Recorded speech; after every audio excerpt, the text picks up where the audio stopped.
Assalamualaikum warahmatullahi wabarakatuh. Puji berserta syukur kita panjatkan keridhaan Allah Subhanahu wa taala yang telah menciptakan dunia dan segala isinya.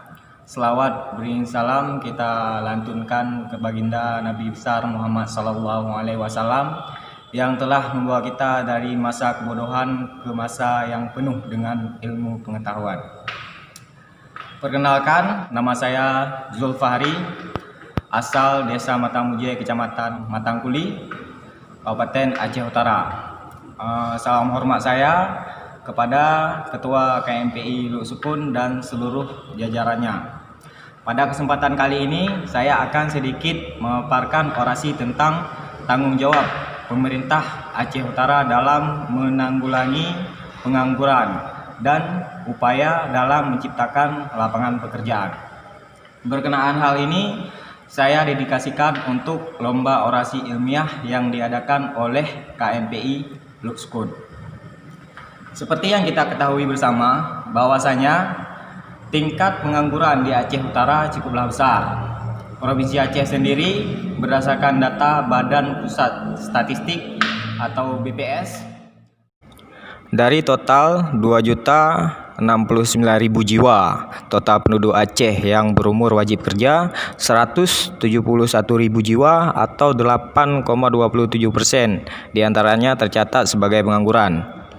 Hal ini mempengaruhi angka kemiskinan Aceh hingga menempatkan Aceh sebagai salah satu provinsi termiskin di Indonesia dengan persentase 20,98% dari total 4.486.570 jiwa penduduknya.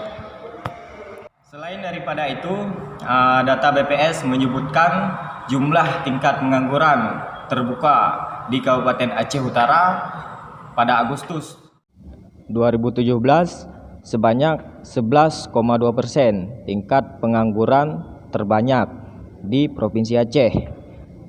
Dan jumlah ini sewaktu-waktu akan meningkat bila solusi dari penekanan tingkat pengangguran tidak ada. Dengan jumlah sarjana yang sangat banyak di Aceh Utara, tingkat pengangguran yang sangat fantastis tentu akan menimbulkan pertanyaan. Kemana saja pemerintah Aceh Utara selama ini? Apakah benar seperti yang pernah dikatakan Iwan Fals dalam lagunya, bahwa kehadiran mereka hanya untuk menyanyikan lagu setuju dalam setiap pembuatan kebijakan, hingga sarjana pengangguran kian tahun kian bertambah tanpa ada solusi. Bertambahnya pengangguran tiap tahunnya, baik dari lulusan diploma maupun sarjana, secara tidak langsung akan memperlambat kemajuan perekonomian daerah. Bahkan hal ini dapat memicu tumbuhnya berbagai tindak kriminalitas dan dapat mengancam timbulnya konflik yang baru, karena kebutuhan masyarakat kian hari kian tidak terpenuhi. Menurut saya sendiri, krisis peluang kerja dan SDM lah yang mengakibatkan bertambahnya pengangguran tiap tahunnya. Pemerintah Aceh Utara melalui Disnaker pada tahap ini harus berperan aktif, tidak hanya dari sektor regulasi dan kebijakan. Pemerintah Aceh Utara harus mampu menyediakan pelayanan kepada pencari kerja dan pelayanan bagi pemberi kerja. Harus saling diuntungkan, simbiosis mutualisme. Bagi setiap calon pelamar kerja harus diberikan kapasitas pelatihan secara struktural dan dibimbing dengan berkala. Pemerintah Aceh Utara pada tahap ini harus bisa mengikat kerjasama dengan perusahaan-perusahaan yang ada di Aceh Utara untuk memfasilitasi SDM yang ada di Aceh Utara, sehingga para pelamar kerja siap dalam hal apapun, mendapatkan pelatihan, mendapatkan sertifikat, mendapatkan pengalaman bekerja, dan terlebih lagi setelah mengikuti tahap ini, para pelamar kerja sudah siap bersaing dengan pekerja daerah lain.